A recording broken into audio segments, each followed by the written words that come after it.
de notre réunion. Merci Seigneur Dieu pour cette réunion aujourd'hui. Seigneur, je te prie de nous éclairer par ta parole. Je te prie de nous faire comprendre les choses qu'on doit faire en tant qu'enfant de Dieu. Seigneur Dieu, je te demande de nous écouter pour être réceptifs et obéissants. Je te demande, Seigneur, de bénir tous les gens qui vont l'écouter et que ça porte fruit à tous ces gens-là, puis ça peut les édifier en ton nom puissant, Seigneur Jésus. Je te prie. Amen. Amen. Oh, nous bénissons le Seigneur, qu'il est merveilleux. Notre thème de ce dimanche est intitulé « Faire la différence entre les gens est un péché contre Dieu ». Faire la différence entre les gens est un péché contre Dieu. Cela nous vient du livre de Jacques, chapitre 2, versets 1 à 13. Nous faisons la lecture. De Jacques 2, 1, 13. Mes frères, que votre foi en notre glorieux Seigneur Jésus Christ soit exempt de toute acception de personne. Posez en effet qu'il entre dans votre assemblée un homme avec un anneau d'or et un habit magnifique, et qu'il y entre aussi un pauvre misérablement vêtu. Si, tournant vos regards vers celui qui porte l'habit magnifique, vous lui dites, toi, assieds-toi ici à cette place d'honneur, et si vous dites au pauvre, toi, tiens-toi là debout, ou bien assieds-toi au-dessous de mon marchepied, ne faites-vous pas en vous-même une distinction et ne jugez-vous pas sous l'inspiration de pensées mauvaises. Écoutez, mes frères bien-aimés, Dieu n'a-t-il pas choisi les pauvres aux yeux du monde pour qu'ils soient riches en la foi et héritiers du royaume qu'il a promis à ceux qui l'aiment? Et vous avilissez le pauvre, ne sont-ils pas les riches qui vous oppriment et qui vous traînent devant les tribunaux? Ne sont pas eux qui outragent le beau nom que vous portez? Si vous accomplissez la loi royale selon l'Écriture, tu aimeras ton prochain comme toi-même, vous faites bien. Mais si vous faites acception de personne, vous commettez un péché, vous êtes condamnés par la loi comme des transgresseurs. Car quiconque observe toute la loi, mais pêche contre un seul commandement, devient coupable de tous. En effet, celui qui a dit « Tu ne commettras point d'adultère » a dit aussi « Tu ne tueras point ». Or, si tu ne commets point d'adultère, mais que tu commets un autre, tu deviens transgresseur de la loi. Parler et ajuster comme devant être jugé par une loi de liberté, car le jugement est sans miséricorde. Pour qui n'a pas fait miséricorde, la miséricorde triomphe du jugement. Amen. Amen. Amen. Merci Saint-Esprit. Merci frère. Nous parlons donc de faire une distinction entre les gens. Cela est un péché. Et ici, on nous parlait d'une quelconque distinction qui était faite dans des églises. Donc, bien aimé, faire une distinction, cela veut dire une différence de personnes entre les riches et les pauvres. Cela est un péché. Cela est un péché lorsque nous nous conduisons de cette manière, lorsqu'on fait voir une différence, lorsqu'on agit de manière même à faire connaître, à faire vraiment voir cette différence. Souvent, j'ai vu ça dans des églises où ce n'est même pas caché. Ce n'est même pas un peu voilé. C'est carrément vraiment visible de tous, que tout le monde peut le remarquer, que là, on fait une distinction de personnes. Donc Dieu nous dit que faire une distinction de personnes, cela est un péché. Car la parole nous dit que Dieu a de la considération pour tous les humains. Dieu, lui, il a de la considération pour tous les hommes. Et cela sans exception. Qu'ils soient pauvres ou qu'ils soient riches, Dieu a de la considération pour tous les humains, pour chaque homme. Donc, et cela pourquoi? Parce que Dieu a créé les hommes égaux. Il les a créés égaux. C'est nous qui avons une certaine qualification où les gens se disent l'autre est plus que l'autre. Bon, ça dépend de leurs opinions, mais ce que moi je sais de la part de Dieu, c'est que pour Dieu, nous sommes égaux. Il nous a créés tous égaux. Et pourquoi? Parce qu'en chacun de nous, Dieu a placé une capacité. En chacun de nous, Dieu a mis quelque chose d'important. En chacun de nous, Dieu s'est investi. Donc, il n'y a pas devant Dieu un humain qui est plus que l'autre. Et déjà, même, c'est pour ça que quand on vérifie bien lorsque Dieu a créé les choses, vous voyez qu'il y a la plupart de tout ce que Dieu a créé est une paire. Donc, 2-2. La plupart des choses dans la création de Dieu, surtout en ce qui concerne la nature humaine et même dans une autre partie de la création, Dieu a créé, dans sa création, il y a beaucoup plus de choses qui sont de pair. Cela a une signification. La signification, c'est que on se complète, que l'un sans l'autre ne peut rien. L'un sans l'autre ne vaut rien. C'est ça la signification. Si aujourd'hui, mes 2 yeux que j'ai qui me permettent de voir, si je perds l'un d'eux, il est bien vrai, je peux voir, mais ma visibilité ne sera plus pareille. Parce que je n'ai plus l'autre qui complétait ma visibilité normale. Donc, si je perds un œil aujourd'hui, je n'aurai plus une visibilité normale parce que j'ai perdu la paire de mes yeux. Une paire de mes yeux, j'ai perdu. C'est pareil. Donc, cette histoire que nous, les humains, à cause des intérêts de chacun, on a adopté une attitude telle que nous faisons une distinction des personnes. En tant que chrétien, on doit savoir que c'est un péché devant Dieu. C'est un péché. Donc Dieu nous a créés égaux et chacun de nous est utile dans un domaine ou dans un autre. Donc tous les êtres humains sont donc importants devant Dieu. Tous nous sommes importants devant Dieu. Il n'y a pas un être humain qui ne soit pas important.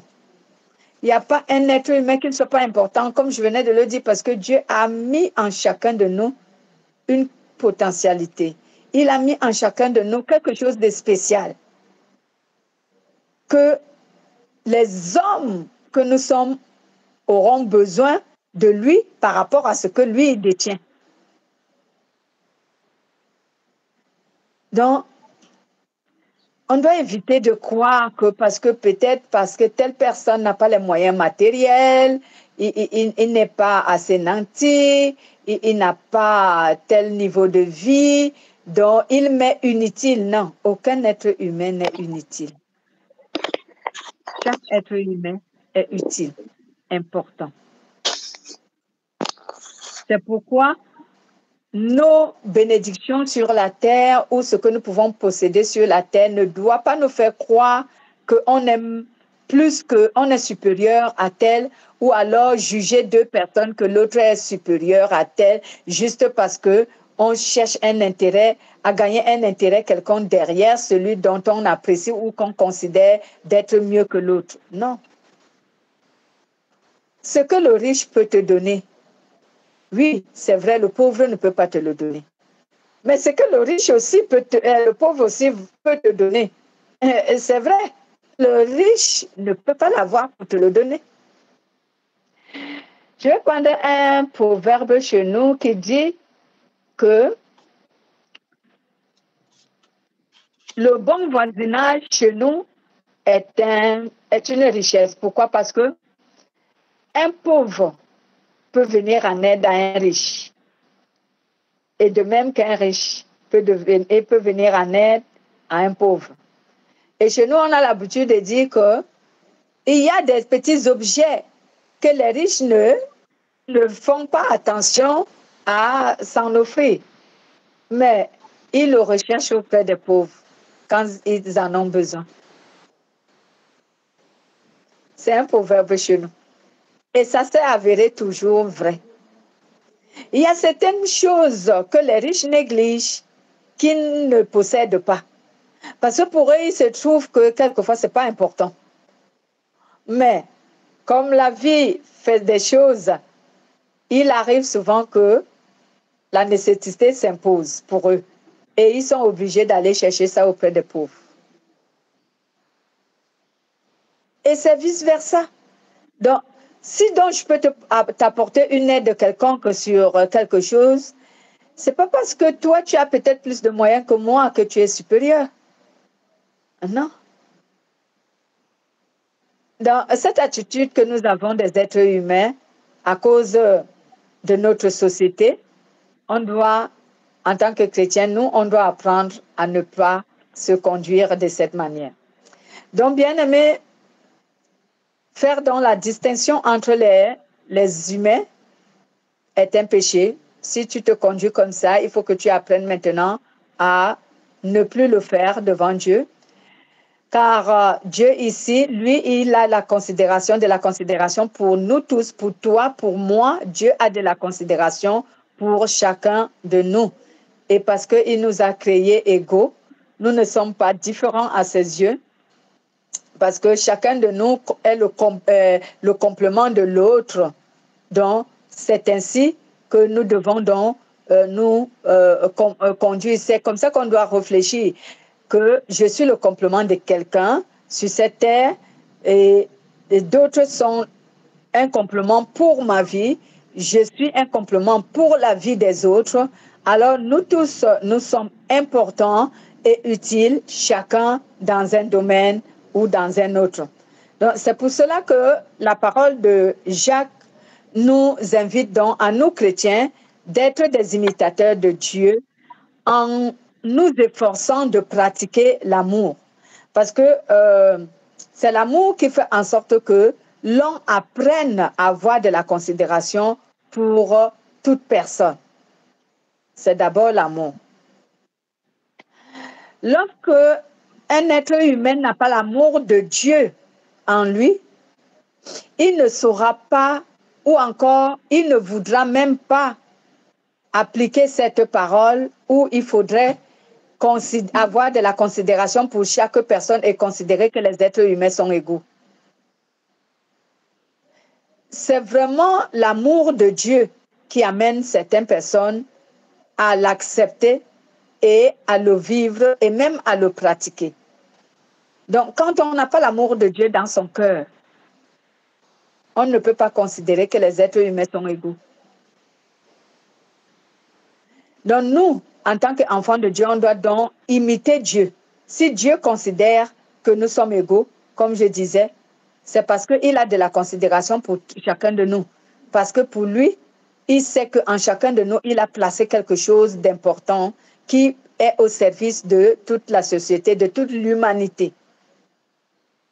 Et c'est à cause de son amour qu'il a placé tout cela en l'être humain, en chacun de nous. Il peut s'avérer qu'à moi, il a donné peut-être l'intelligence, à toi, il a donné la sagesse, à l'autre, il a donné la force de travailler, à l'autre, il a donné la puissance, ainsi de suite. Et nous sommes chacun le complément de l'autre. Donc, si je suis le complément de certaines personnes et d'autres sont mon complément, comment je peux croire que je suis meilleur qu'eux? vous voyez que c'est une idée ou c'est une conception que ceux qui l'ont, qui pensent que il faut avoir de la considération pour les riches et le mépris pour les pauvres, ce sont des gens qui ne comprennent pas ce que je dis aujourd'hui. Essayons un peu de lire Éphésiens chapitre 5, versets 1 à 2. Lisons Éphésiens chapitre 5, versets 1 à 2, que nous dit la parole de Dieu.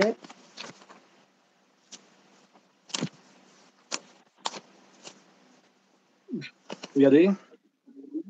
Oui, allez-y. Devenez donc les imitateurs de Dieu comme des enfants bien-aimés et marchez dans l'amour à l'exemple de Christ qui nous a aimés et qui s'est livré lui-même à Dieu pour nous comme une offrande et un sacrifice de bonne odeur.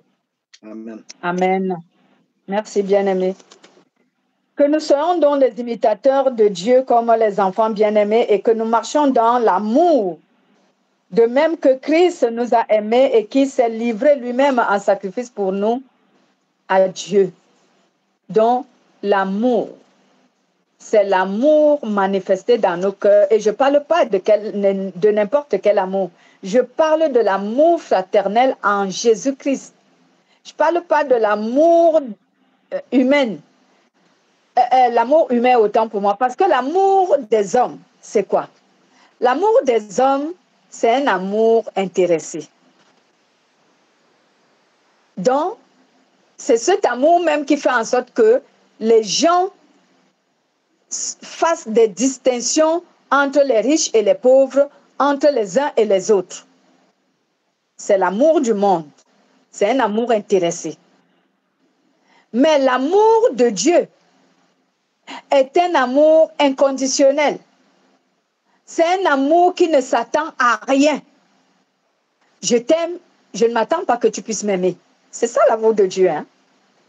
Moi, je t'aime, mais je n'attends pas en retour que tu m'aimes, que tu puisses m'aimer. Je ne m'attends pas à ça. Je fais tout simplement mon devoir d'enfant de Dieu, c'est de t'aimer. Je ne cherche pas à savoir si tu m'aimes en retour. Non. C'est ce que Dieu fait avec nous. C'est ça l'amour de Dieu. C'est pour ça qu'on appelle l'amour de Dieu un amour inconditionnel. Mais notre amour à nous, les humains, c'est un amour intéressé, c'est un amour conditionnel. Donc, je t'aime parce que tu m'aimes. C'est une condition. Je t'aime parce que tu m'aimes. Mais si tu ne m'aimes pas, alors je ne t'aime pas aussi. Parce que souvent, on nous parle de l'amour de Dieu. La plupart des prédicateurs ou encore des chrétiens ne comprennent même pas ce qu'on appelle l'amour de Dieu. L'amour de Dieu a plusieurs facettes. Mais la facette comment dirais-je, la facette la plus fondamentale, c'est que Dieu nous aime sans s'attendre en retour que nous puissions l'aimer. Si Dieu s'attendait à ce que nous puissions l'aimer, il ne devait pas aimer certaines personnes parce que certaines personnes ne l'aiment pas, n'est-ce pas? Certaines personnes ne l'aiment pas, mais Dieu les aime. Et il ne s'attend pas qu'ils puissent l'aimer.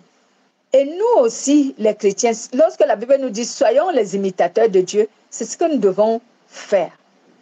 Je dois aimer mon frère sans m'attendre en retour que lui aussi puisse m'aimer. S'il m'aime, tant mieux, gloire soit rendue à Jésus. S'il ne m'aime pas, ce n'est pas un problème. Moi, je l'aime. C'est tout. C'est tout ce qui compte. C'est que moi, je puisse l'aimer. C'est cela.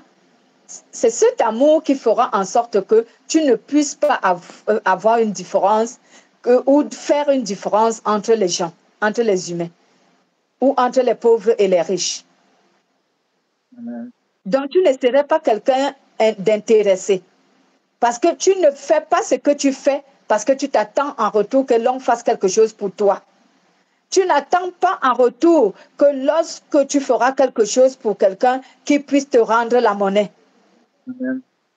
Vous savez, lorsque j'ai commencé à prêcher la parole de Dieu, c'est la première chose que Dieu, c'est pas la première, mais parmi les premières choses que Dieu m'a enseigné, c'est ça. Le Seigneur m'a dit, tu veux me servir? sois désintéressé. Ne t'attends pas à ce que quelqu'un te rende ce que tu lui fais. Sinon, tu ne vas pas me servir parce que les gens vont te décevoir. Tu feras tout pour sortir les gens des ténèbres, mais ils ne seront pas reconnaissants. Et même, je peux te dire que c'est les premiers qui vont te faire du mal. Donc, si tu veux me servir, le Seigneur m'a montré et m'a parlé pourquoi certaines personnes échouent lorsqu'ils sont à son service. Et c'est l'une ou l'un des pièges de Satan. Parce que beaucoup servent Dieu et s'attendent en retour. Ouais. Ils s'attendent en retour. Le Seigneur m'a dit, ne t'attends pas. Fixe tes regards sur moi et attends que moi, je te récompense. Mais si tu fixes tes regards sur les gens que je vais te confier pour que tu fasses pour eux ce que je veux, si tu t'attends que c'est eux qui vont œuvrer par reconnaissance, tu seras tellement déçu. Puis si tu regardes comme ça, même ça peut démotiver des gens, ça peut les mettre au sol. Voici pourquoi vous voyez souvent qu'il arrive, en tant qu'être humain, il arrive à certaines personnes d'être fâchées contre certains fidèles.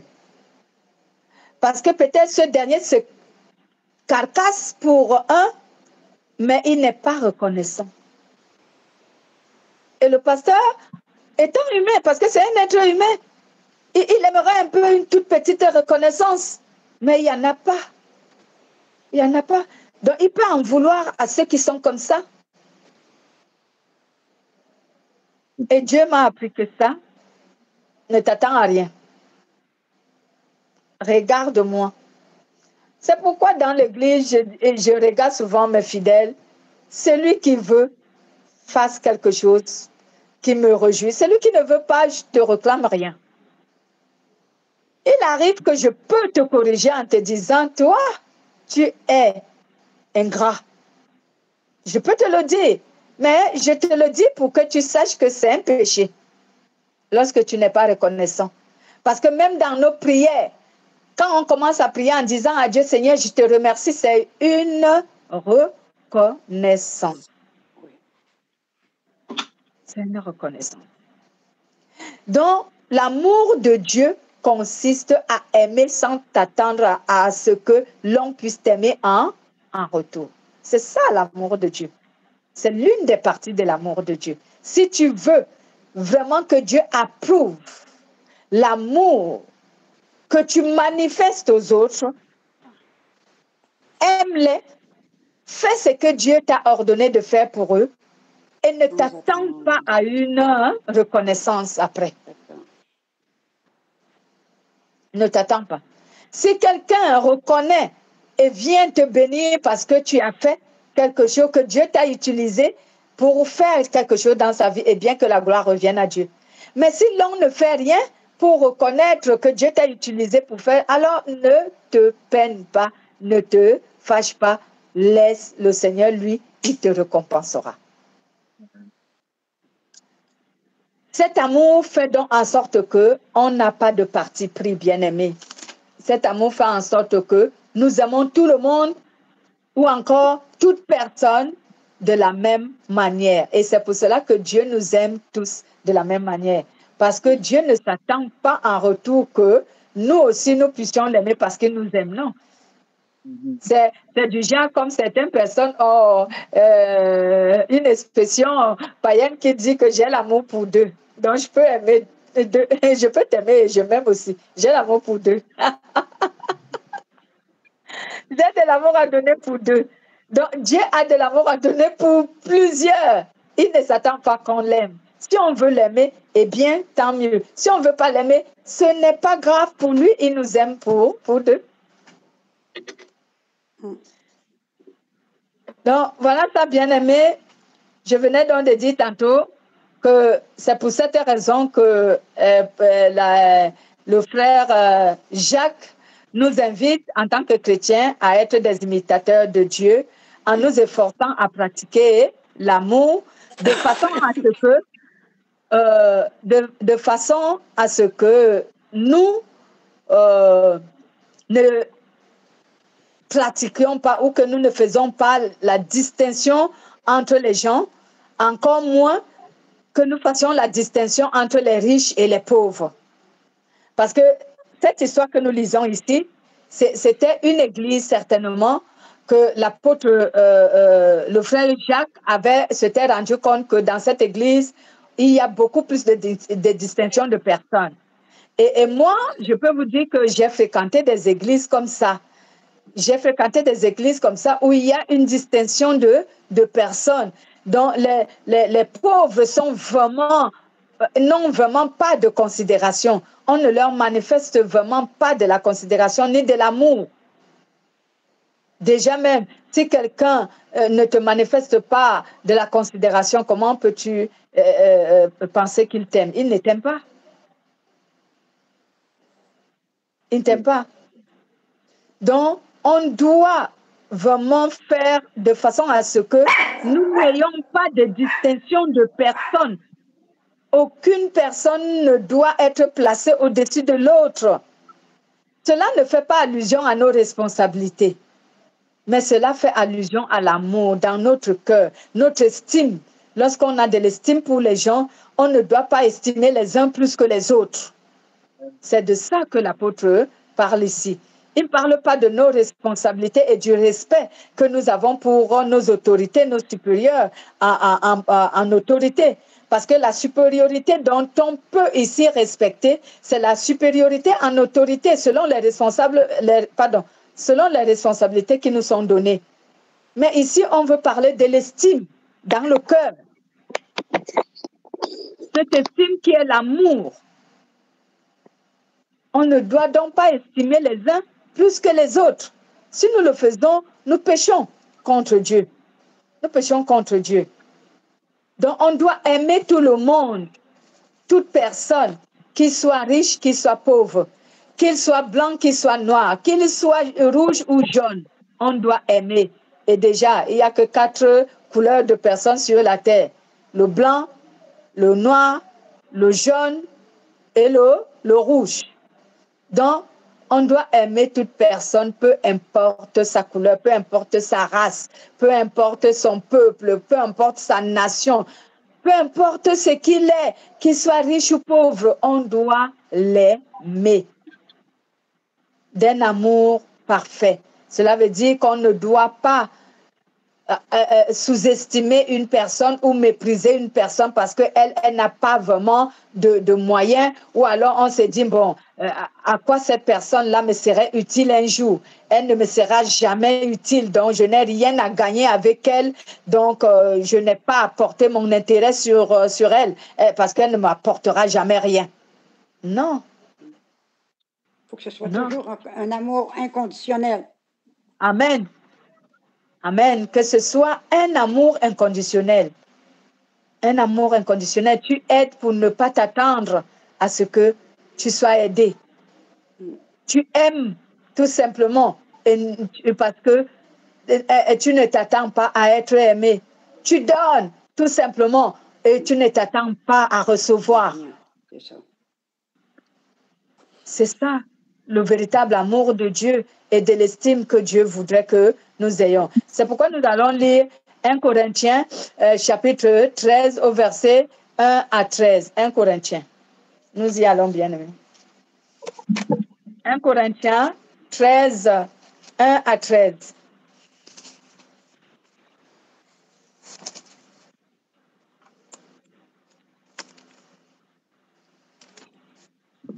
Vous êtes à la page, frère Pierre ou Christian qui est à la page? 1 Corinthiens. Lisez donc, le frère Pierre à la page. Lisez 1 Corinthiens 13, chapitre 13, verset 1 à 13. Vas-y, Pierre. Okay. Quand je parlerai les langues des hommes et des anges, si je n'ai pas l'amour, je suis un errant qui résonne ou une cymbale qui retentit. Et quand j'aurai le don de prophétie, la science de tous les mystères et toute la connaissance quand j'aurai même toute la foi jusqu'à transporter des montagnes, si je n'ai pas l'amour, je ne suis rien. Et quand je distribuerai tous mes biens pour la nourriture des pauvres, quand je livrerai même mon corps pour être brûlé, si je n'ai pas l'amour, cela ne me sert à rien. L'amour est patient, il est plein de bonté. L'amour n'est point envieux. L'amour ne se vante point, il ne s'enfle point d'orgueil, il ne fait rien de malhonnête, il ne cherche point son intérêt, il ne s'irrite point, il ne soupçonne point le mal, il ne se réjouit point de l'injustice, mais il se réjouit de la vérité. Il excuse tout, il croit tout, il espère tout, il supporte tout. L'amour ne périt jamais. Les prophéties seront abolies, les langues cesseront, la connaissance sera abolie, car nous connaissons en partie et nous prophétisons en partie.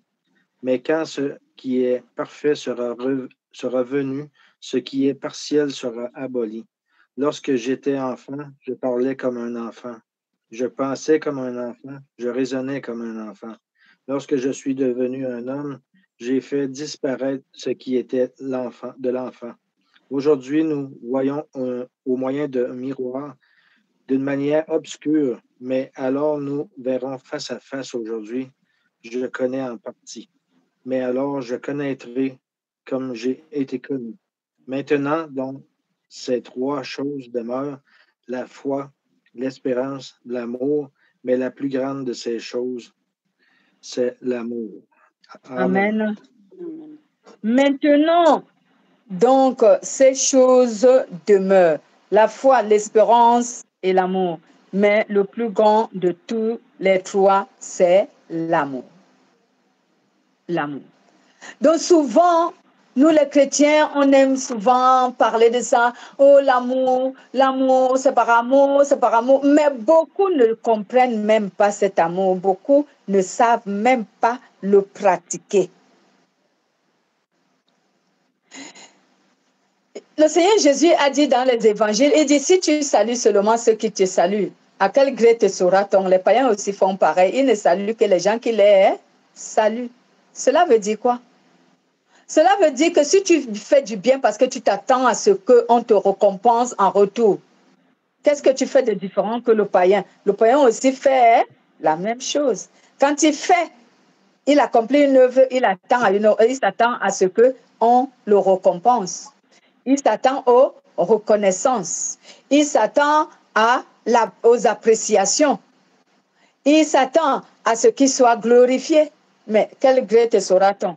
Mais vérifiez vous-même. Comment nous, les chrétiens, les leaders des églises, les pasteurs, comment nous agissons aujourd'hui? Et est-ce qu'on agit de manière inconditionnelle? Est-ce qu'on sert Dieu de manière inconditionnelle? C'est là la question à se poser. Et nous tous, on connaît la réponse. Quelle sera notre récompense donc? Jésus dira à certaines personnes, comme il a donné aussi une autre parabole, du riche et de Lazare. Lorsque Lazare était dans le sein d'Abraham et que le riche était dans le séjour des morts enseveli, il jette ses regards au ciel et vers le ciel et il aperçoit Lazare et dit, Père Abraham, dis à Lazare de tremper le bout du doigt dans de l'eau et qu'il me rafraîchisse un peu la gorge. Et Abraham lui a dit, premièrement, il y a les abîmes qui nous séparent pour que aucun de nous ne puisse venir là-bas vers vous et que vous ne puissiez pas venir vers nous. Deuxièmement, tu t'es rassasié de tes biens et de ton bonheur, de ta joie sur la terre. Hein? Tu faisais du bien, les gens te rendaient le bien que tu faisais. Les gens te manifestaient la reconnaissance et tout. Lazare n'a pas eu toutes ces choses. Lazare n'a que eu des insultes, l'ingratitude et tout. Mais maintenant, lui, il est ici, il se repose et Dieu le récompense. Toi, tu as déjà tout vécu sur la terre. Dites-moi alors, si on vous glorifie ici sur la terre, quelle gloire vous attendez après elle à la fin du monde? À la fin des temps, vous attendez encore à quelle gloire? On vous a tellement glorifié dans le monde. Vous vous attendez encore à quelle gloire? Moi, je pose souvent la question à ces pasteurs. On vous glorifie ici. Quelle est la gloire que vous vous attendez encore auprès de Dieu? Vous ne l'aurez pas. Vous avez eu votre part ici, sur la terre. Eh oui. Il y a des pasteurs qui sont glorifiés, comme s'ils étaient Dieu. Mais quand viendra la fin des temps, seront-ils encore glorifiés? Ils ont tout obtenu ici. Pardonnez-moi. Je n'ai pas envie d'offenser quelqu'un et je ne le ferai pas. Que l'homme ne croit pas que c'est ce que je veux faire. Mais lorsqu'on cherche la gloire du monde, pardon, on a déjà tout obtenu. Dieu n'a plus à nous donner une gloire à la fin des temps. C'est pourquoi la parole de Dieu dit dans le livre de Philippiens que n'ayez pas un esprit de rivalité ni de vaine gloire. Donc, ne recherchons pas. Quand on est un véritable enfant de Dieu, on ne cherche pas la gloire du monde. Ouais. On ne cherche pas la gloire des hommes. On cherche la gloire de Dieu. Moi, j'aimerais que lorsque la fin va arriver et que le Seigneur, hein, comme on fait souvent quelquefois la remise des diplômes, je ne sais pas si ce serait pareil, que le Seigneur cite mon nom et les anges m'acclament. Je n'ai pas été acclamée ici. Non. Ici, je n'ai eu que des mots, des insultes, la haine des gens, le mépris. C'est tout ce que j'ai eu ici, sur la terre. Mais au ciel, les anges vont m'acclamer quand le Seigneur va citer mon nom. Déjà, lorsque je quitterai mon corps charnel pour entrer dans le repos de Jésus, un ange viendra me chercher là où je serai allongé, là où mon esprit quittera mon corps. C'est par là que mon cortège va commencer. L'ange viendra me chercher de là où l'esprit quitte mon corps et mon âme pour l'accompagner dans le repos de Dieu. C'est ma gloire. Puisque ici sur la terre, je n'ai pas été acclamé. Dites-moi, Jésus a été acclamé, sauf lorsqu'il entra à Jérusalem. Mais Jésus n'a jamais été acclamé. Jamais. Le seul jour que Jésus a été acclamé, et même parce que cela était prophétique, c'est quand il entrait à Jérusalem qu'on l'a acclamé. C'était le seul jour. Du reste des temps de ce que Jésus a fait, il a enseigné, il a touché le cœur, il a parlé. Personne ne l'a acclamé. De toute façon, c'est que moi je sais, chaque fois que Jésus prêchait dans la synagogue, on cherchait un moyen de le tuer. Donc il fuyait toujours pour échapper à ceux qui voulaient se saisir de lui. Moi, je n'ai pas vu dans la Bible un endroit où on a acclamé Jésus parce qu'il a prêché. Et jamais. Je n'ai pas vu un endroit où les gens se sont levés pour donner gloire à Jésus parce qu'il a bien prêché. Non. Quand Jésus finissait de prêcher, c'était les injures. Excusez-moi. C'était les injures, c'était la haine, c'était les assassins, les hommes de la loi qui cherchaient à se saisir de lui pour le tuer. Mais aujourd'hui, quelqu'un prêche, on se lève pour lui essuyer la sueur. Mon Dieu, quelle histoire! Excusez-moi. Hein? Il a les gardes-corps qui veillent. Il ne faut pas qu'on le touche. Quelqu'un est en train de prêcher. Il est carrément sur un trône. Jésus n'était pas dans un trône, il était au milieu de la foule quand il prêchait. Les gens aujourd'hui, ils se font un trône et ils se placent dessus. Et c'est par là qu'ils prêchent. Et ils ont des gardes de corps de partout qui veillent à ce qu'on ne s'approche pas de lui, on ne le touche pas. Lorsqu'il marche, on porte son sac. Oui, il y a quelqu'un qui tient son sac entre les mains. Hein? La gloire des hommes. Quand il entre même dans l'église, tout le monde acclame. Les cris de joie est dans l'église, pas pour le Saint-Esprit qui agit, pour le pasteur. Jésus va te dire le dernier jour, au jour du jugement dernier, Jésus va te dire que tu as eu ta gloire sur la terre. Comme Abraham, dans cette parabole de Jésus, Abraham avait dit à l'homme riche que tu as eu tous tes biens dans le monde, tu as eu ta gloire dans le monde. Lazare n'a eu que des mots, des injures, l'humiliation, le rejet, la haine. C'est ce qu'il a eu. Maintenant, lui, il est ici, consolé. Toi, tu es là-bas et tu souffres. Donc, bien aimé, l'amour est ce qui fait en sorte que un chrétien ne puisse pas faire une distinction de personnes, encore moins une distinction entre les riches et les pauvres. Donc, ce que nous faisons dans nos églises aujourd'hui, que nous avons eu de la considération et de l'estime pour les riches parce qu'ils remplissent notre compte en banque, c'est un péché. C'est un péché. Cette attitude est une attitude païenne et c'est une attitude sataniste.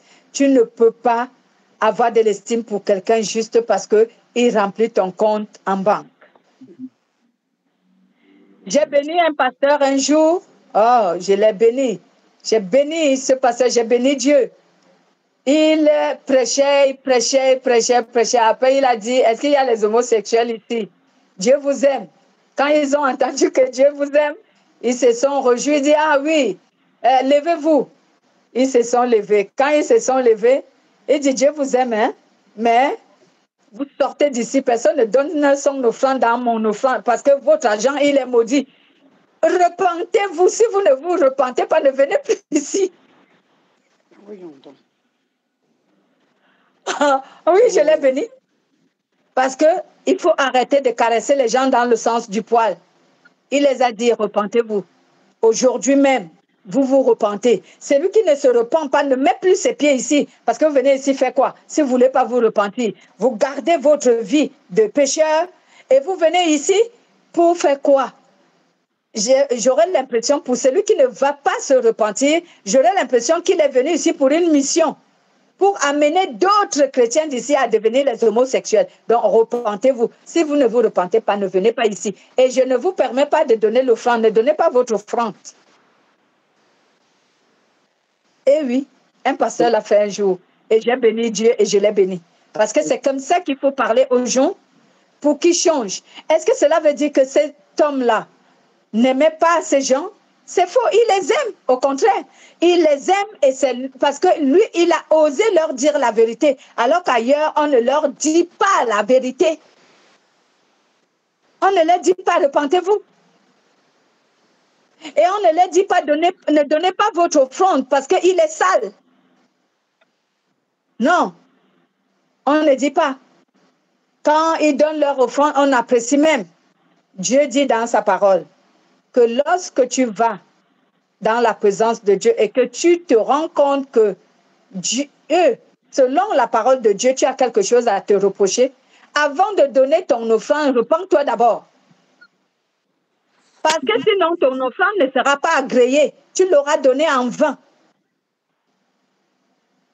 Ouais. Mais quel est le pasteur qui va te dire, repens-toi d'abord avant de donner l'offrande? Non, sinon tu ne vas pas la donner. Quel est le pasteur qui te dit que si tu es homosexuel, si tu ne te repens pas, ne donne pas ton argent ici? Non, il va recevoir l'argent et même il va le recevoir. Que Dieu nous fasse grâce et qu'il pardonne. Bien aimé, si le chrétien se conduit, si le chrétien est vraiment amené à faire une distinction de personnes, c'est que ce chrétien n'a vraiment pas l'amour de Dieu dans son cœur. Parce que j'ai vu également dans les églises, on fait asseoir les gens selon leur distinction de personnes. Les gens qui sont pauvres, on les met au fond de la salle.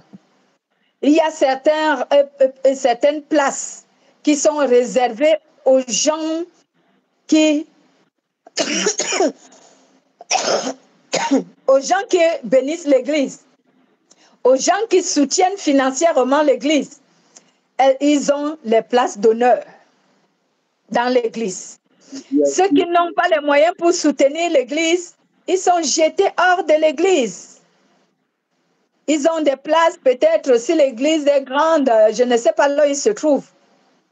À peine même il entend la voix du pasteur. Et celui-là ne peut pas rencontrer facilement le pasteur. Il ne peut pas appeler le pasteur au téléphone pour lui dire « J'ai une situation compliquée. Est-ce que je peux venir te voir de suite là ?» Le pasteur va lui dire que « Je n'ai pas le temps, ma fille, il faut prendre rendez-vous. » Mais si c'est lui qui donne les offrandes dans l'église, peu importe qu'il soit sataniste, franc-maçon, rosicrucien, homosexuel, appelle parce qu'il ravitaille l'église, ils appellent ça soutenir l'église. On va le recevoir, même la nuit, même le pasteur va entrer dans sa voiture, il va aller le rencontrer. Pourquoi? Parce qu'il sait que ce dernier-là va mettre le carburant, il va lui donner l'argent pour son carburant. Ce dernier va lui donner l'argent parce qu'il s'est déplacé. Mais est-ce qu'il va se déplacer pour un pauvre qui n'a rien à donner pour le carburant? Ou pour le taxi? Est-ce qu'il va se lever pour celui-là? Non, il ne va pas se lever. Lorsqu'on se conduit comme ça, on fait une distinction de personnes et on pêche contre Dieu. Les pauvres aujourd'hui dans les églises, ils sont abandonnés à leurs problèmes. Ils ne reçoivent pas des conseils parce que le pasteur n'a pas le temps pour eux. Pourquoi? Parce que ce dernier ira le voir. Il n'aura pas une offrande à lui donner. Il n'aura pas à lui offrir un coca. Il n'aura pas à lui offrir un vin. Il n'aura pas à lui offrir le restaurant. Il n'aura pas à lui donner un don. Il n'a rien à lui donner. Donc le pasteur ne perd pas le temps à le recevoir. Il lui dit, par exemple, va voir le comité d'anciens, des anciens. Et dans le comité, ce comité aussi, c'est tout un problème pour rencontrer un ancien. Il n'a pas le temps pour te recevoir. Tu as abandonné à ta propre situation. Oui, c'est ça aujourd'hui dans les églises. C'est ce qui se vit. C'est ça la distinction des personnes dont la Bible parle ici. Il y a plusieurs domaines dont cette distinction se manifeste. Les pauvres sont délaissés. Les pauvres de l'Église sont délaissés. Ils sont abandonnés à eux-mêmes. C'est là où la personne elle-même, il faut qu'elle-même elle apprenne à prier. Oui, il faut qu'elle apprenne. Moi, je l'ai dit, apprenez à prier parce que vous serez confrontés à ce genre de problème. Donc, ayez une relation personnelle avec le Seigneur. Au moins, vous n'aurez pas à aller commander les prières et les audiences pour rencontrer les pasteurs. D'ailleurs, et ces pasteurs-là, quelquefois, n'ont même rien à vous dire. C'est même vous qui pouvez peut-être leur porter des conseils et prier pour eux. Parce que vous êtes plus purs que ces pasteurs devant Dieu. Vos prières sont acceptables devant Dieu que leurs prières. C'est même pas pourquoi vous allez les commander les prières. Eh oui, la Bible déclare que Dieu est le Dieu des malheureux. Cela veut dire qu'il est le Dieu de ceux qui ont les cœurs humbles. Quand on parle d'un malheureux, on ne fait pas allusion à quelqu'un qui est misérable, mais étant méchant. On parle d'un chrétien qui craint Dieu, mais qui n'a pas les moyens. Ta prière est plus acceptable que la prière de ton pasteur. Parce que tu as un cœur pur, et lui, il n'en a pas. Déjà, la distinction de personnes qu'il fait montre que son cœur n'est pas pur. Il préfère aller rencontrer les riches que de te rencontrer toi, le pauvre, parce que tu n'as rien à lui offrir. Non, c'est compliqué. L'Église aujourd'hui. 1 Jean chapitre 4, verset 20.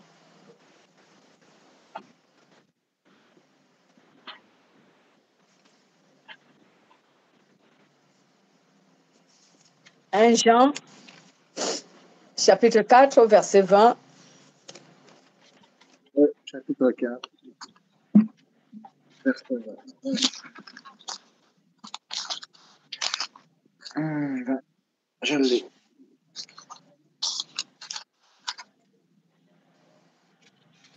Si quelqu'un dit « j'aime Dieu » et qu'il haïsse son frère, c'est un menteur, car celui qui n'aime pas son frère, il voit comment peut-il aimer Dieu qui ne le voit pas.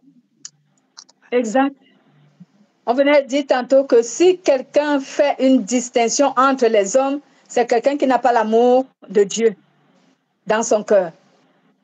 Donc, si tu méprises le pauvre parce qu'il n'a pas quelque chose à t'offrir et tu ne peux pas te mettre à son service, alors tu n'es pas différent de celui qui haït son frère.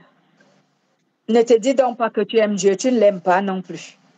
Si tu ne peux pas aimer ce pauvre et te sacrifier pour lui, alors toi,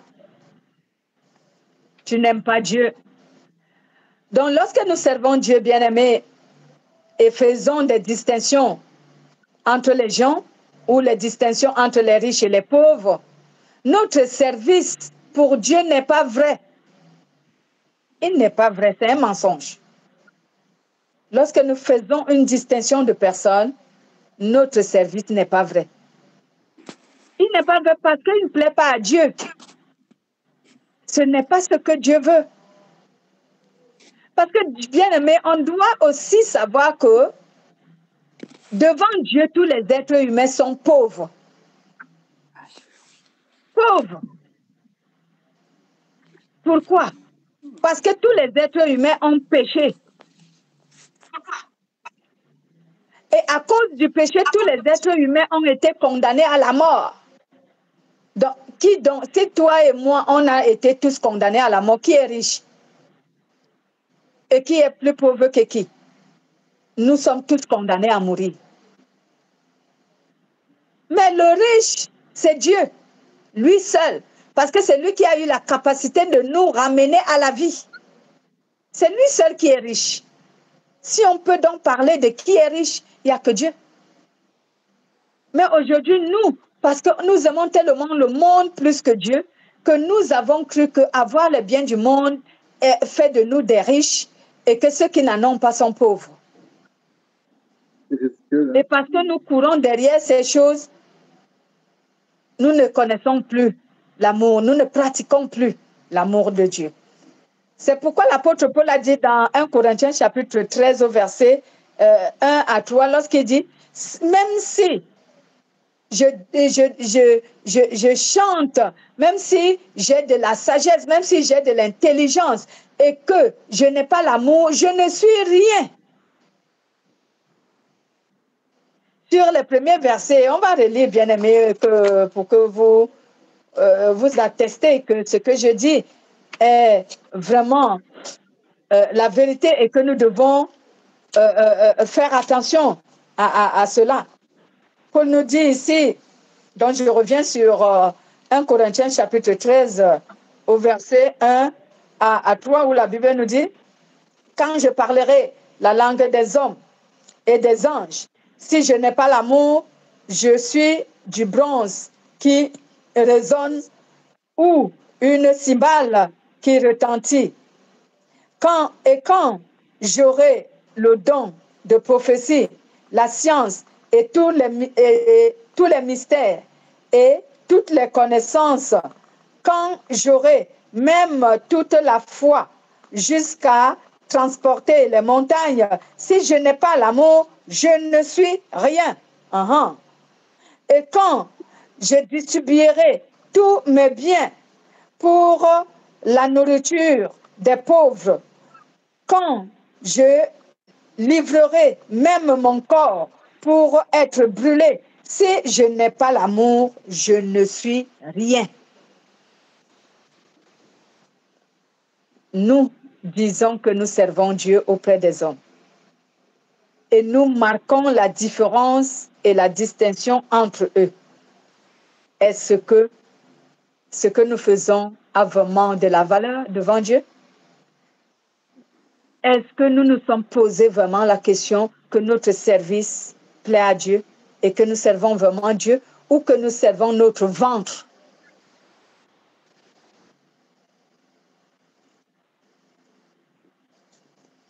Les derniers mots ici, nous les connaissons. Ici, c'est ce qui veut ici dire que si tu es un chrétien et que tu dis que tu obéis à Dieu, observe la parole de Dieu à la lettre. C'est pourquoi Jacques dit ici, si quelqu'un croit que lui, il observe la parole de Dieu et qu'il viole un seul commandement de la parole de Dieu, qu'il sache qu'il est coupable de toute la loi. Et c'est la même chose que Paul a dit lorsqu'il dit que même si j'ai de la connaissance, même si j'ai les dons de prophétie et que je connais tous les mystères du monde, si je n'ai pas l'amour de Dieu, donc si je ne manifeste pas un amour inconditionnel pour les autres, je ne suis rien. Je suis rien. Tout ce que je fais n'est rien devant Dieu. Oui. Tout à l'heure, le premier verset que Pierre a lu dans Corinthiens, versets 1 à 13, toutes les fois qu'il disait le mot amour, dans ma Bible, moi, c'était marqué charité. Dans le fond, je pense que le mot juste pour exprimer l'amour, c'est la charité. Parce que c'est pas capable de. La charité, je pense que ça décrit plus comment qu'on doit devenir ou on doit être en tant qu'enfant de Dieu, parce que le mot amour, on le confond à beaucoup de choses. Mm-hmm. Et on le sous-estime. Tandis que le mot charité, on est toujours. On est plus. Comme on se sent moins apte à être charitable dans la vie. Mais sauf qu'on dit qu'on va aimer, mais la charité, ça prend une autre. Je trouve que ça prend une autre envergure. Fait que, au lieu de dire le mot amour, je pense que je vais dire charité maintenant parce que la charité, c'est une action. Exact. Moi, je crois que tu ne peux pas être charitable ou exprimer la charité si tu n'es pas en action. L'amour, tu veux dire que tu aimes, mais l'amour, c'est tellement vaste. Mais la charité... Oui, l'amour est vaste. L'amour est vaste. La charité, c'est... Même, je trouve que c'est... ce verset-là, je ne l'avais jamais lu avec le mot charité. Avec ma version de Bible que j'ai actuellement, c'est ça. Oui, en fait, l'amour, c'est la charité. C'est la charité. Et comme tu as dit, la charité ou l'amour, c'est une action. Et cette action, c'est ce que le Saint-Esprit nous a exprimé par ma voix, que cette action, c'est que tu dois aimer sans t'attendre à une reconnaissance ou à une récompense après. Bon, pour confirmer ce que tu as dit, que la charité est une action, mais nous devons savoir que la charité, c'est l'amour. Lisez 1 Jean, chapitre 3, verset 18. Ça va confirmer ce que tu disais. 1 Jean, chapitre 3, 18. 1 Jean, oui. 1 Jean, chapitre 3. Petit enfant. Les épîtres. Petit enfant, n'aimons pas en parole et avec la langue, mais en action et avec vérité. Voilà, c'est ce que vous avez dit tout à l'heure. Que la charité, l'amour est une action. Il faut mettre cela en action. Et c'est ce qui montre que tu aimes. On ne doit pas juste confesser, comme je disais tout à l'heure, beaucoup de chrétiens confessent l'amour, Dieu nous a prêché l'amour, nous aussi on doit s'aimer, mais la plupart ne comprennent pas vraiment ce que c'est que l'amour. L'amour a plusieurs facettes, comme je venais de le dire, et vous l'avez aussi énuméré. Donc, il faut, l'une des facettes de l'amour, c'est ici mettre cela en action. En action. C'est pourquoi Jean dit ici, petit enfant, n'aimons pas seulement en parole et avec la langue, mais en action et en vérité. C'est ça que ça va changer ma façon de percevoir la perception, la perception du mot aimer. Parce que c'est que tu n'es pas prête à faire l'action, parce que tu as du travail à faire. Amen. Gloire à Jésus.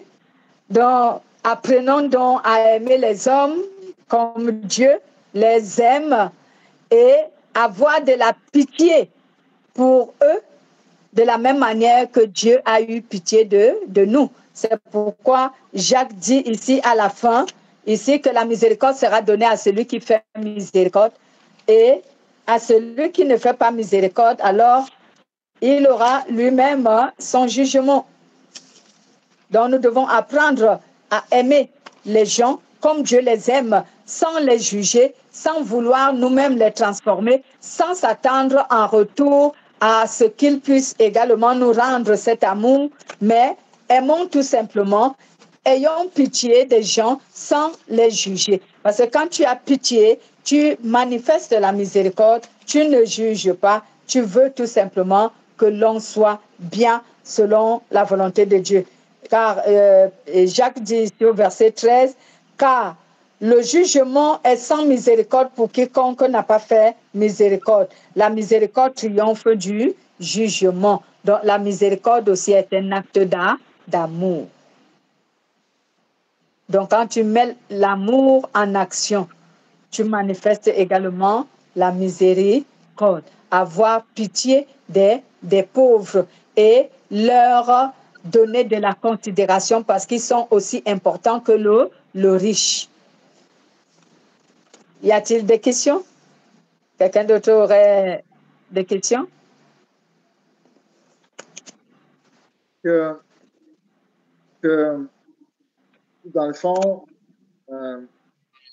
nous, en tant qu'enfants de Dieu, est-ce qu'on... comme tout à l'heure, tu as parlé d'un pasteur qui a réprimandé les gens qui étaient comme pas... mais ça, c'est une personne d'autorité dans son assemblée. Il faut que ce soit quelqu'un comme ça qui fasse ça. Justement, lorsque vous voyez, parce que les gens peuvent assister à une seule séance de réunion, ils ne savent pas ce qui s'est passé dans les séances précédentes. Je prends un exemple. J'ai une fille chrétienne dans ma communauté. C'était quelqu'un de très réticente à la parole de Dieu. En fait, c'est quelqu'un qui jouait.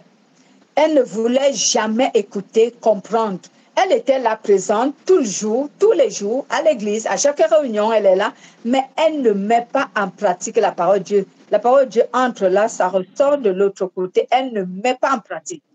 Donc, quelqu'un pouvait tomber, il arrivait que pendant certaines réunions, le Saint-Esprit m'envahit à son sujet et je la récupère avec beaucoup de paroles, vraiment d'autorité, pour l'amener à se plier dans la volonté de Dieu. Imagine donc que quelqu'un vienne là pour ce dimanche-là, pour cette réunion-là, il va dire, mais cette femme, mais elle est mauvaise. Comment elle peut autant parler à cette fille comme ça? Mais il n'a pas été là depuis, c'est une personne qui vit dans l'église depuis longtemps et qu'elle reçoit la parole de Dieu tout le temps, mais elle ne veut pas changer. Alors, je pense que c'était le cas de ce pasteur qui s'était rendu compte qu'il y avait les homosexuels dans son église et dont tout le temps, il prêche la parole et ils ne veulent pas écouter. Alors ce jour-là, le Saint-Esprit s'est saisi de lui pour leur dire, ne venez plus si vous ne voulez pas vous repentir. Parce que votre présence ne vaut pas la peine, vous ne voulez pas. Arrêtez.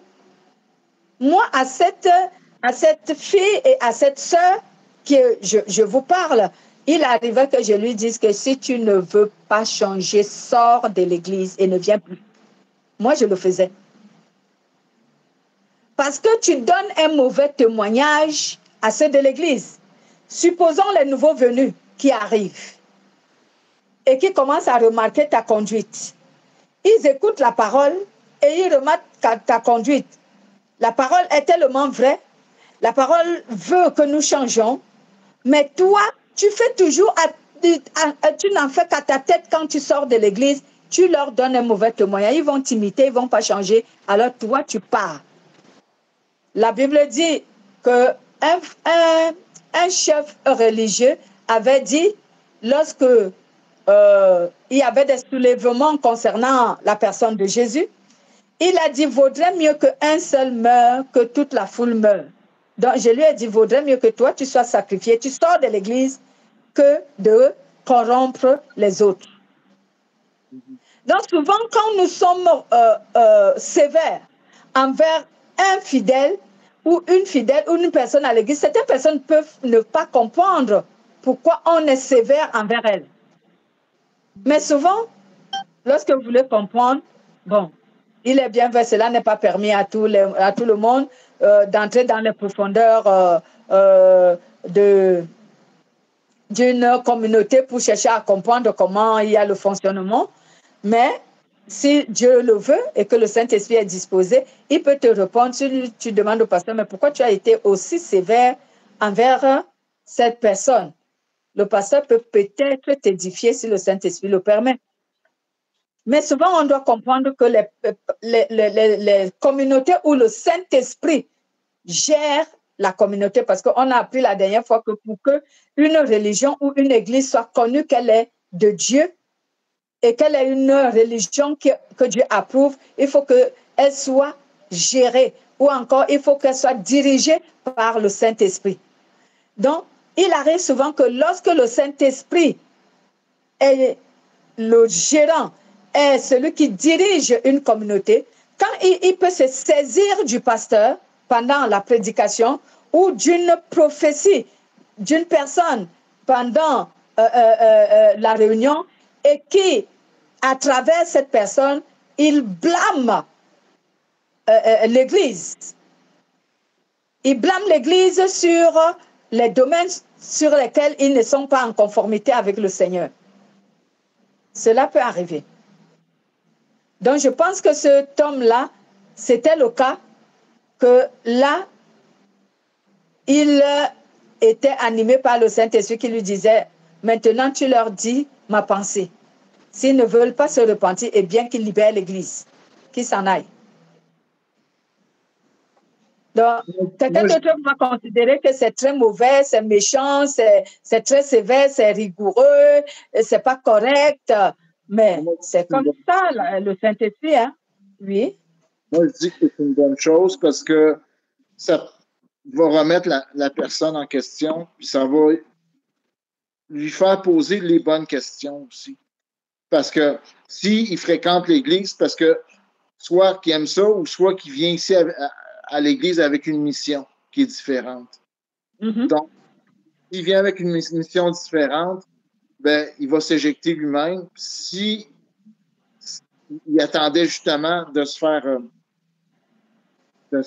parler comme ça va le réveiller peut-être, puis ça peut l'aider dans son futur. Fait que je crois que c'est une bonne chose. Amen. Comme on témoigne souvent que tu peux pas régler tes péchés si tu connais pas tes péchés. Exact. Il faut que les péchés soient dévoilés pour être en mesure oui. de travailler. Allez-y, frère Pierre. Ouais. Il y a aussi beaucoup de parents qui sont pris avec des situations comme ça avec leurs enfants. C'est dur d'ouvrir la bouche envers nos enfants puis de voir qu'ils ne sont pas peut-être à l'endroit où il faudrait qu'ils soient ou qu'ils ne sont pas dirigés dans des bonnes choses. C'est dur de pas faire, d'amener quelque chose pour. Comme là, à l'Église, on pourrait dire à quelqu'un de sortir de l'Église, mais de dire ça à son enfant, c'est que je ne sais pas comment tu fais, mais. Ça prend quelqu'un, ça prend une personne, on parlait un peu, ça prend une personne qui a l'autorité quand même. Ça prend... Mais tu as une certaine autorité quand t'es parent, tu sais. Oui, je sais, mais écoute, comme on dit, on n'est pas prophète dans son pays. Oui, c'est souvent un peu compliqué. On n'est pas prophète dans sa propre maison. Donc, souvent, nous pouvons comprendre que, en ce qui concerne les enfants, il y a souvent que la base a été mal orientée. Et maintenant, pour se rattraper à un certain âge, c'est compliqué. Mais avec la puissance du Saint-Esprit, on peut toujours se rattraper. Par exemple, tenir une quelconque décision envers l'enfant qui veut se désorienter et lui dire « je ne suis pas d'accord et je ne serai jamais d'accord ». Et tu restes dans ta position. Ce qui fait que cet enfant, même, cela ne veut pas dire que tu vas l'empêcher parce qu'il est déjà mature. Tu ne vas pas l'empêcher, mais s'il veut le faire, néanmoins, il ne va jamais oublier que mon père n'est pas d'accord. Il ne va jamais l'oublier. On ne sait jamais, avec les prières et l'aide du Saint-Esprit, un jour, il peut revenir à sa décision. On ne sait jamais. Il peut changer. Il peut arrêter de faire ce qu'il faisait. Mais lorsqu'on approuve en disant, bon, je ne veux pas que mon enfant se suicide, je ne veux pas qu'il meure, je ne veux pas qu'il lui arrive de... Parce que c'est ça aujourd'hui, la méthode, surtout dans vos pays. Oh non, il ne faut pas lui parler comme ça, il risque de se suicider. Ah, car chez nous, on parle. Chez nous, on parle. Quand je dis, je ne suis pas d'accord, je ne suis pas d'accord. Si tu veux te suicider, va te suicider. C'est ton problème avec Dieu. Ce n'est pas le mien. Je suis un parent. Dieu va me demander des comptes de comment je t'ai éduqué, moi. Si je n'ai pas fait une bonne éducation parce que j'étais d'abord païenne et que maintenant que je suis chrétienne, je peux quand même essayer de planter, de s'aimer quelques graines en toi, je ne veux pas me retenir parce que tu vas te suicider. Non. Si tu veux te suicider, va te suicider. De toute façon, je vais perdre un fils, je vais perdre une fille, je vais pleurer, tu me manqueras, mais c'est la vie et ça continue. C'est tout. C'est comme ça. Je ne suis pas d'accord et je ne serai jamais d'accord. Parce que même la société essaie de nous faire croire que c'est correct. Même le pape a commencé à changer sa version. Tu sais, ça devient compliqué à un moment donné de se retrouver dans tout ça.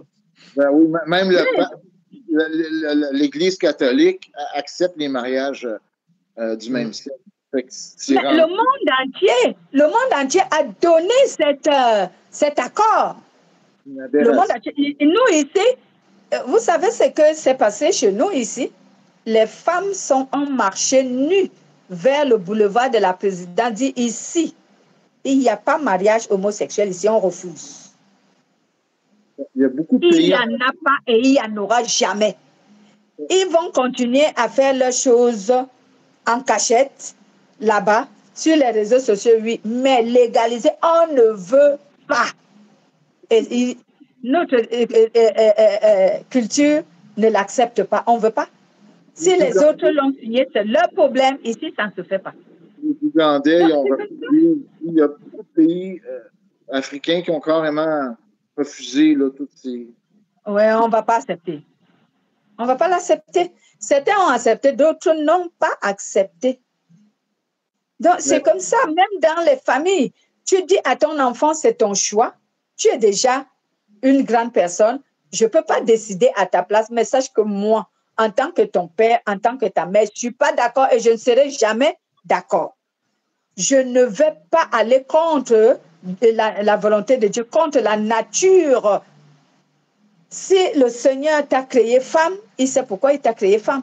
S'il t'a créé homme, il sait pourquoi il t'a créé homme. Pourquoi je dois accepter changer cela? Non. Je ne vais pas le changer. J'ai eu à confronter cette semaine sur ce point-là quelqu'un qui est un peu plus haut que moi, qui me dit que les personnes sont nées comme ça. Ils n'ont pas à faire de choix. Non, c'est faux. J'ai eu comme réponse de lui dire que oui, à quelque part, elle a pris un choix. Ce n'est pas quelque chose qui a été mis en elle, ça c'est certain. Elle a eu à prendre une décision, il s'est assuré. Mais je ne sais pas si j'ai entièrement raison, mais moi, dans ma tête, ça sonne comme ça. On dirait que j'ai ça dans ma nature, que ça n'existe pas vraiment. C'est les gens qui essaient de s'identifier ces choses-là. Ça n'existe pas. Lisez à Romains. Lisez un peu le livre de Romains, chapitre 1. Bon, on ne va pas prendre tout le récit. Lisez à partir du verset 22. à partir du verset 22 jusqu'au verset combien là? 27. Se vantant d'être sages, ils sont devenus fous. Et ils ont changé la gloire du Dieu incorruptible en image représentant l'homme corruptible. Des oiseaux, des quadrupèdes, des reptiles. C'est pourquoi Dieu a livré à l'impureté selon les convoitises de leur cœur, en sorte qu'ils déshonorent eux-mêmes leur propre corps. Eux qui ont changé la vérité de Dieu en mensonge et qui ont adoré et servi la créature au lieu du Créateur et qui est béni éternellement. Amen. C'est pourquoi Dieu les a livrés à des passions infâmes, car leurs femmes ont changé l'usage naturel en celui qui est contre nature. Et de même, les hommes abandonnant l'usage naturel de la femme se sont enflammés dans leurs désirs les uns pour les autres, commettant homme avec homme des choses infâmes et recevant en eux-mêmes le salaire que méritaient leurs égarements. Mhm. Donc, cette histoire n'est pas quelque chose qu'on est avec. On l'estime et on le devient. C'est une convoitise. Elle est une convoitise. On ne naît pas comme ça. C'est pas la vérité. C'est une excuse que l'autorité du monde suscitée par le diable a trouvée pour essayer de tromper les parents. Que on est comme ça, mais ça commence à manifester doucement. C'est faux, c'est la convoitise. On ne naît pas comme ça. Quand Dieu t'a créé homme, tu restes homme. À l'intérieur comme à l'extérieur. Comme Dieu t'a créé femme, tu es femme à l'intérieur comme à l'extérieur. Ce n'est pas qu'on est comme ça. On n'est pas comme ça. On le devient. On choisit même de le devenir. C'est une convoitise. Est-ce que je peux dire quelque chose? Oui. Oui, allez-y. Bon, moi, je compte tout ça, moi, les échanges de sexe, homosexuels, lesbiennes, etc., etc. J'en ai même parlé à un prêtre. Il m'a dit, c'est une maladie. J'ai dit, franchement, là, ça ne va pas dans sa tête. C'est pas une maladie. Dieu ne les a pas créés comme ça. Non. C'est une maladie. Non, je ne suis pas pour... non, je suis vraiment contre ce qu'il a dit. C'est vrai, Paulette. C'est vrai. Parce qu'on cherche à nous faire accepter cela en disant non, ils sont nés comme ça, ça évolue au fur des ans. C'est faux. C'est de la convoitise. C'est parce que tu as goûté. C'est par les pouvoirs sataniques. C'est parce que tu as goûté et ils sont alimentés. Pardon? Ouais. Ils sont alimentés. Quand quelqu'un te dit à quel moment cela a commencé à manifester en lui, tu vas te rendre compte qu'il y a un moment où cela a commencé à s'alimenter en lui en faisant quoi? C'est pas une convoitise. Il a regardé certaines images, il a vu certaines images et au travers duquel Satan l'a séduit et maintenant il veut devenir cette image qu'il a vue. Il n'est pas né comme ça.